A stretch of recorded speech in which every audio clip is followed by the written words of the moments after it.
আজি মই আপোনালোকক BS4 বাইকৰ বিষয়ে কম বুলি ভাবিছোঁ। BS4 যিকোনো বাইক আপুনি যদি ক'বালৈ গৈ থাকে, ৰাস্তাত যদি বাইকখন প্ৰব্লেম দেখায় বা ষ্টাৰ্টিং প্ৰব্লেম দেখায়, তেতিয়া আপুনি 5 মিনিটতে ভাল কৰিব পৰা কেইটামান ট্ৰিক্স আপোনালোকক কম বুলি ভাবিছোঁ। বলক এতিয়া ভিডিঅ'টো ষ্টাৰ্ট কৰোঁ। প্ৰথমে মই আপোনালোকক ক'ব বিচাৰিছোঁ, যেতিয়া আপোনাৰ বাইকখন প্ৰব্লেম দিব তেতিয়া আপুনি চাব লাগিব যে টেংকিটোত তেল আছেনে নাই। বোলে তেল আছে, তাৰপিছত আপোনাৰ বাইকখন ষ্টাৰ্ট হোৱা নাই, তাৰপিছত আপুনি চেক কৰিব লাগিব এই টেংকিৰ তেলৰ যোনটো পাইপ, এইটো টেপ বুলি কয় আৰু এইটো পাইপ বুলি কয়। এইটোক আপুনি পাইপটো খুলিলে, খোলাৰ পিছত চাব যে বাইকৰ আপোনাৰ তেলটো অলৰেডি মানে তেলটো অহা নাই আৰু ইয়াত জাম হৈ থকাৰ কাৰণে তেলটো ওলোৱা নাই, সেইটো কাৰণে বাইকখন ষ্টাৰ্ট হোৱা নাই। তো আপুনি চেক কৰিব লাগিব যে ইয়াত তেলটো কি কাৰণে ওলোৱা নাই। যদি আপোনাৰ তেল ওলোৱা নাই তেতিয়াহ'লে আপুনি এটা কাম কৰিব পাৰিব। তাত দেখা থাক, বাইকত আপোনাৰ এক্সট্ৰা পাইপ আপোনাৰ কাৰ্পেটত লাগি থাকে। এই পাইপটো আপুনি কি কৰিব, ইয়াত এনেকৈ লগাব, লগাই লৈ তেলটো অনলৈ নি আপুনি ফুকিব লাগিব। যেতিয়া আপুনি ফুকিব তেতিয়া চাব তেলটো ইয়াত যিমানখিনি লেতেৰা আছিলে ফুকি দিয়াৰ কাৰণে লেতেৰাখিনি অলপ দূৰলৈ গুচি গ'ল। তো আপুনি অন কৰি চাব তেল আহেনে নাই। তেল আহি গৈছে, দেখিছে নহয়। বৰ্তমান এই তেলৰ প্ৰব্লেমটো আপোনাৰ এই ধৰণে ভাল হৈ যাব। প্ৰথমতে আপুনি তেলৰ জাম হোৱাটো আপোনালোকক শিকাই দিলোঁ। এতিয়া আপোনাৰ হ'ল কি, টেংকিত যদি তেল থকাৰ পিছতো তেল যোৱাৰ পিছতো ষ্টাৰ্ট হোৱা নাই, তেতিয়া আপোনালোকে চাব লাগিব প্লাগ। এতিয়া চাব লাগিব আমি প্লাগটো কি ধৰণে চাই আপোনালোকক দেখাই দিছোঁ। প্লাগটো এই কেপটো খুলি ল'ব, ইয়াক কেপ বুলি কয়, প্লাগ কেপ। খোলাৰ পিছত আপোনালোকে এটা বস্তু চাব, ইয়াক ধুনীয়াকৈ খুলিব এনেকৈ কৈ খুলি কেনে আপোনালোকে এটা বস্তু চেক কৰিব লাগিব। এই ৱাৰটোত ইয়াত এটা কাৰেণ্ট আহে, এইটোৱে মেইন কাৰেণ্টৰ পাইপ। তো এই বস্তুটো আপোনালোকে চাব লাগিব কাৰেণ্ট মাৰিছেনে নাই। বাইকখন যিহেতু ষ্টাৰ্ট হোৱা নাই, তো কাৰেণ্ট আহিছে নাই চাব লাগিব। কাৰেণ্টটো চাবলৈ হ'লে আপুনি এই কাৰেণ্টৰ ৱাৰটো ক'ৰবাত এনেকৈ কৰি টাচ কৰাই ল'ব, তাৰপিছত কিকটো মাৰি চাব, চাবিটো অন কৰি কাৰেণ্ট মাৰে নে নামাৰে। তো মোৰ বাইকখন বাৰু এতিয়া আপোনালোকে কেমেৰাত দেখিছে না নাজানো, কাৰেণ্টটো আহি আছে। তো কাৰেণ্টটো অহাৰ পিছত আমি গম পালোঁ যে কাৰেণ্টৰ প্ৰব্লেম নাই, কাৰেণ্ট অলৰেডি বাইকখনে কাৰেণ্ট পাই আছে, তাৰপিছতো বাইকখন ষ্টাৰ্ট হোৱা নাই। তেতিয়া আমি কৰিব লাগিব কি, এতিয়া আমি কৰিব লাগিব প্লাগটো খুলিব লাগিব। প্লাগটো চিজ হৈ যোৱা চান্স থাকে। তো প্লাগটো খুলি চাব লাগিব প্লাগৰ কণ্ডিশ্যনটো কেনেকুৱা। প্লাগ খুলিবলৈ আপোনালোকে এনেকুৱা ধৰণৰ ৰেঞ্চ আপোনাৰ বাইকখনত থাকেই। এতিয়া বলক প্লাগটো খোলোঁ।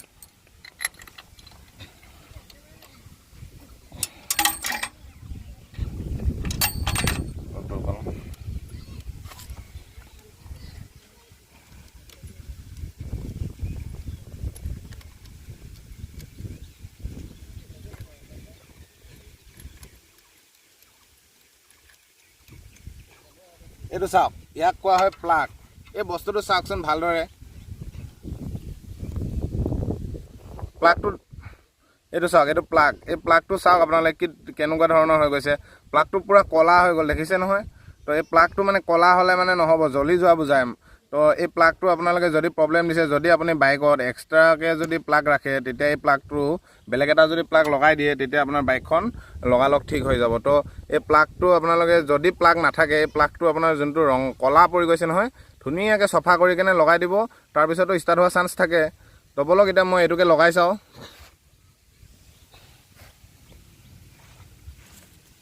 চফা কৰি কেনে লগাম। চফা হৈ গ'ল, এতিয়া প্লাগটো লগাওঁ, চাওঁ কি হয়।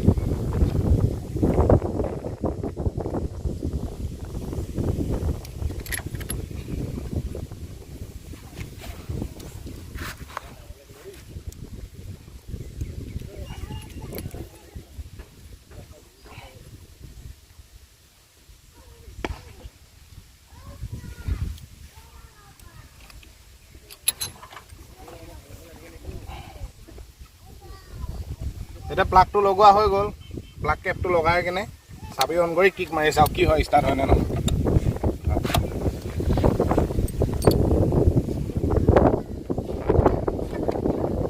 প্লাগৰ যিটো প্ৰব্লেম আছিলে, প্লাগ চফা কৰি মেলি প্লাগৰ কাৰেণ্ট চাই হৈ গ'ল। তো তেলৰো চালোঁ, তেলো অফ আছিলে, তেলো অহা হৈ গ'ল। এতিয়া ষ্টাৰ্ট কৰি চাওঁ ঠিক হৈছে নে নহয় হৈছে।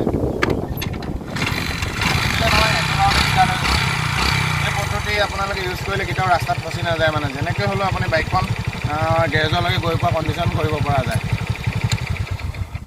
এতিয়া মই আপোনালোকক এটা বস্তু দেখাম। যেতিয়া আপোনাৰ বাইকৰ ক্লাছটো ৰাস্তাত ছিগি যাব, তো ক্লাছ নধৰাকৈতো গিয়াৰ লগাব নোৱাৰে। গিয়াৰ লগালেতো ষ্টাৰ্ট বন্ধ হৈ যায়, আপোনালোকেতো সেইটোৱে ভাবে। তো মই আপোনালোকক আজি এটা বস্তু দেখাম, যদি আপোনাৰ ক্লাছ ছিগি যায়, ক্লাছ কেবুলটো, তেতিয়াও আপুনি ৰাস্তাত বাইকখন চলাব পাৰিব, গেৰেজলৈকে কমচে কম গৈ পাব পাৰিব। তো সেইখিনি কৰিবলৈ হ'লে আপুনি ৰাস্তাতে গৈ থকা মানুহ এজনক হেল্প খুজিব লাগিব, বাইকখন অকণমান ঠেলি দিব ক'ব লাগিব। মই দেখাই আছোঁ কেনেকৈ বাইকখন চলাব পাৰি। এতিয়া মই প্ৰথমে বাইকখন ষ্টাৰ্ট কৰিম। এইটো ক্লাছটো বাওঁ চাইডে আছে দেখিছে, মই ক্লাছ নধৰাকৈ চলাম। এখন হাত মই অলৰেডি এৰি থৈ দিছোঁ, চাব। বাইকখন ষ্টাৰ্ট কৰা হৈ গ'ল, এতিয়া চাব।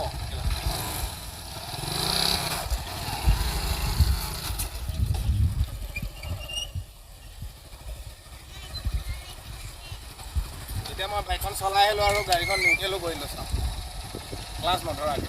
এইটো প্ৰচেছ কৰিলে আপোনালোকে যেনেকৈ হ'লেও ফচি থকা জেগাৰ পৰা গেৰেজলৈ গৈ পাব পাৰিব।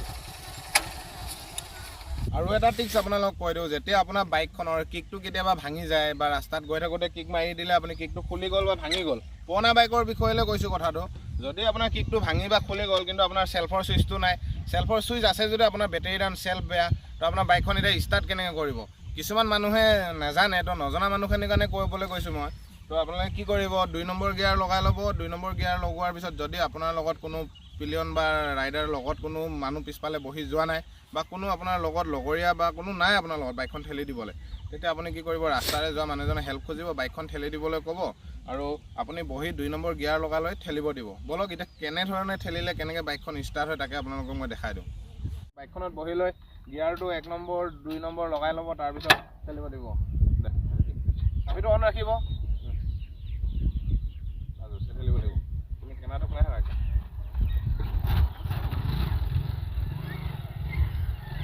এই চাওক বাইক ষ্টাৰ্ট হৈ গ'ল।